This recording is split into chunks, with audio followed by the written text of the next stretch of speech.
اسی طرح معجم کبیر کی ایک روایت ہے، اس کے راوی حضرت خارجہ بن صلت ہیں، انہوں نے اپنے چچا سے اس کو روایت کیا۔ وہ کہتے ہیں کہ میں اللہ کے رسول صلی اللہ علیہ وسلم کی خدمت میں حاضر ہوا تھا اور وہاں سے واپس ہو رہا تھا۔ واپسی میں ایک قوم کے پاس سے گزرا جن میں سے کوئی ایک بندہ پاگل ہو گیا تھا اور وہ اس کو جنون کی بیماری تھی، اور کہتے ہیں سر وہ اتنا سخت پاگل تھا، اس طرح بفرا ہوا تھا کہ اس کو لوگوں نے زنجیر میں باندھ رکھا تھا، جکڑ رکھا تھا زنجیروں سے۔ کہتے ہیں میں وہاں سے گزرا نا تو لوگوں نے کہا بھائی تم اس کے لیے کچھ کر سکتے ہو، اس کا کوئی علاج ہے تمہارے پاس؟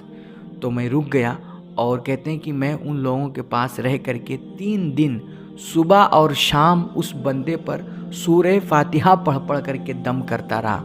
کہتے ہیں 3 دن تک میں نے صبح شام اس پر سورہ فاتحہ پڑھ کے دم کیا۔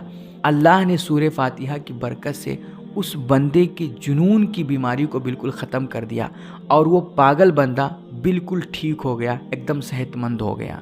تو سر کمال کے معجزات ہیں سورہ فاتحہ کے، اور اللہ نے اس میں عجیب و غریب کرشمے رکھے ہیں، یہ ہر بیماری ہر مرض کی شفا ہے۔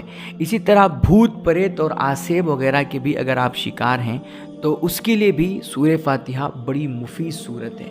چنانچہ جامع صغیر کی یہ روایت ہے، اور اس کے راوی حضرت عمران بن حسین ہیں۔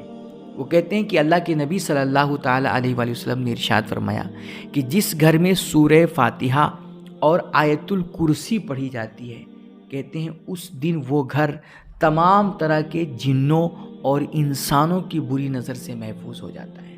اللہ اس گھر کو تمام طرح کی بری نظر سے محفوظ کر دیتا ہے، پھر اس پہ کسی طرح کے آسیب اور وباؤں کا کوئی اثر نہیں ہوتا ہے۔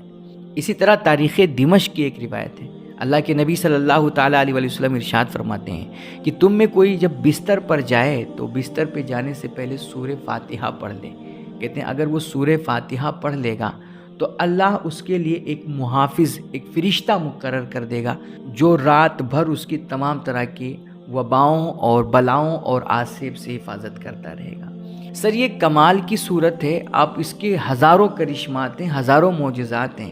آپ جس مقصد سے بھی نا اس صورت کی تلاوت کریں گے، اس کا وظیفہ کریں گے، آپ کا وہ مقصد، آپ کی وہ ضرورت، آپ کی وہ مراد پوری ہوگی۔